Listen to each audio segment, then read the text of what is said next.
Blessed and happy Sunday to all of you, my dear friends, my dear brothers and sisters. Today is the second Sunday of Easter, otherwise known as the Divine Mercy Sunday, April 12, 2026. Let me share with you what mercy is all about based on our readings for this Sunday. In our first reading from the Acts of the Apostles, chapter 2, verses 42 to 47, the early Christian community stands as a testament to what mercy looks like in action.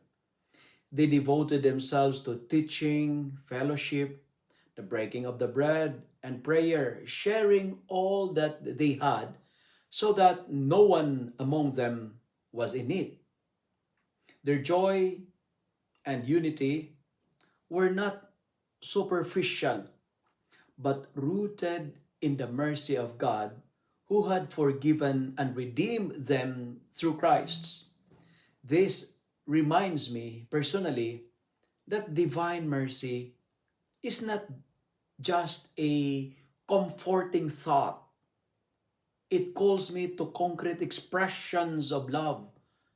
To experience mercy fully is to let it flow outward, to care for others, and to build a community where grace is tangible and life-giving. In this, I see that mercy is never passive. It is lived in relationship, in generosity, and in every act of kindness that echo the love of the risen Lord. Now, in our second reading from the first letter of Peter, chapter 1, verses 3 to 9, turns my heart toward hope grounded in the resurrection. Even amid trials, Peter calls us to rejoice because God's mercy has given us new birth into a living hope through the resurrection of Jesus Christ. As a priest, this passage touches me deeply. Hope and mercy are intertwined. When I recognize that my sins are forgiven, when I am renewed by His love, I can face life's uncertainties with courage.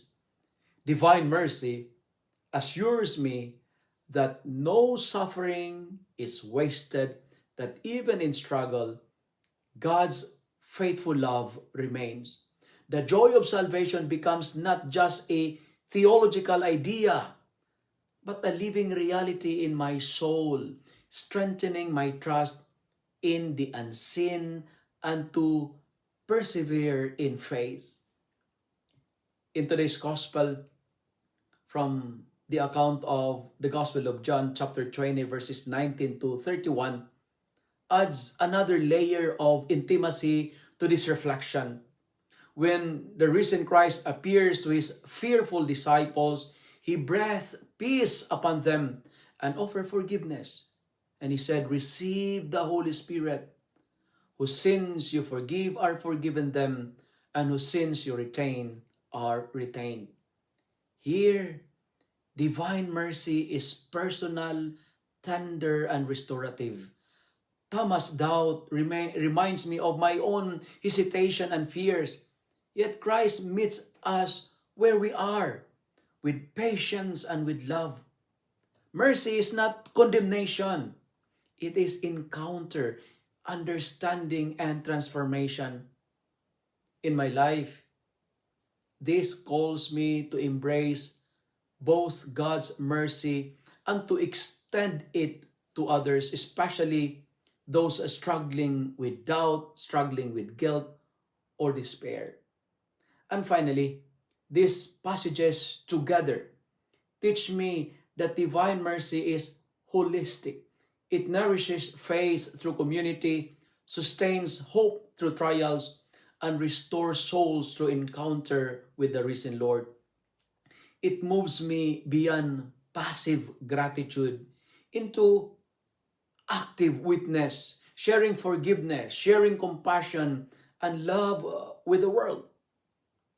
If I live this mercy authentically, I become part of God's ongoing work, bringing reconciliation, bringing healing and joy to those around me. And truly, divine mercy is both gift and mission, a call to dwell in the love of God and to radiate it just as Christ did when he rose from the dead. My dear friends, let me end my reflection with the three C's of mercy based on our readings for today, namely compassion, correction, and care.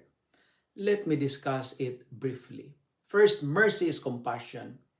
Mercy begins in the heart.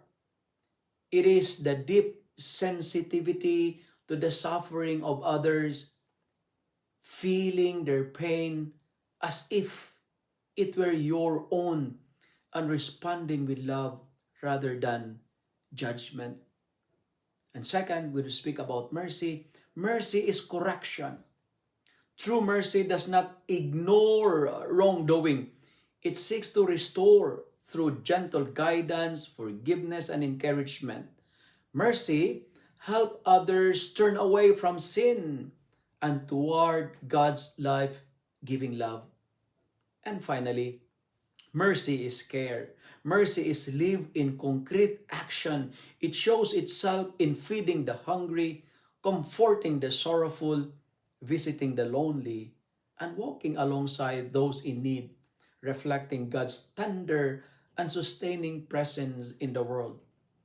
Let me end my reflection by saying, I do not carry mercy for my own glory. I carry it because God first carried me.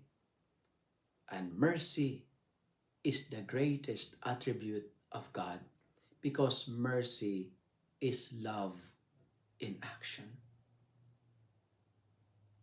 If you love and like this reflection, kindly share it with your friends, share it with your family, make the Word of God viral so that many will be blessed. Amen.